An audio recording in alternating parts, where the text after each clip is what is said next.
দুনিয়ার লোভ, দুনিয়ার নেশা, বাড়ানোর প্রতিযোগিতা, আরো গাড়ি, আরো বাড়ি, আরো বিল্ডিং, আরো দালান, আরো জায়গা, আরো জমি, আরো ক্ষেত, আরো ফসল, আরো নেতাগিরি, আরো মাতব্বরি, আরো অহংকার, জি ফুত, এই নিয়ে বাড়াবাড়ি।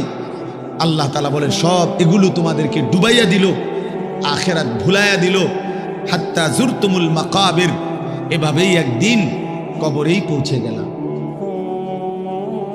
একদিন তো কবরেই পৌঁছে গেলা।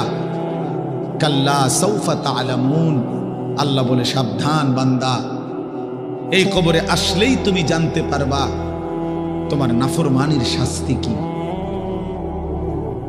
সুম্মা কাল্লা সাউফা তা'লামুন, আবারও জানতে পারবা হাসরের ময়দানে জাহান্নামের শাস্তি দিয়া তোমার নাফরমানির পরিণতি কি।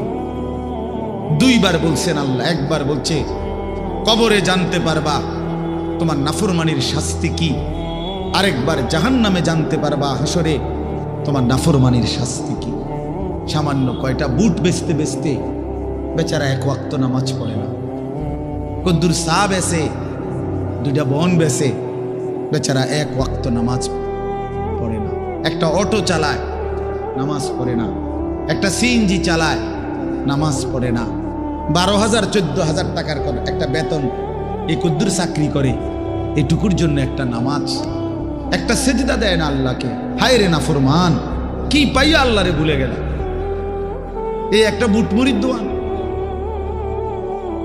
একটা বন বিড়ির দোকান, একটা অটো, একটা সিএনজি, 12,000 14,000 20,000 টাকার একটা সামান্য চাকরি, এই সামান্য এটুকুর জন্য আল্লাহকে ছেড়ে দিলেন,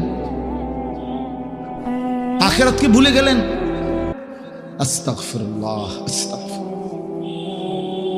প্রিয় ভাই আমার, ছেলেরা আমার, তোমাদেরকেও বলি ভাইয়া, 12,000 টাকার একটা বড় মোবাইল অথবা 18,000 টাকা 20,000 টাকার একটা মোবাইল পাইয়া আল্লাহকে এভাবে ভুলে গেলা।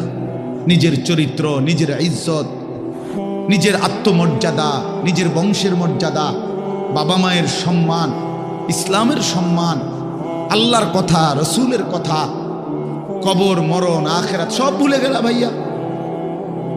এই মাত্র 20,000 টাকার কাছে এভাবে হারিয়ে গেলা, এভাবে চরিত্রহীন হয়ে গেলা। সারা দিন নাই, রাত নাই। আমাদের ছেলেগুলোর দিকে তাকাইলে মায়া হয়। সারাটা দিন হাঁটে, বসে, চলে, ফিরে, শুধু মোবাইল, শুধু মোবাইল, শুধু মোবাইল, শুধু মোবাইল। রাতকে রাত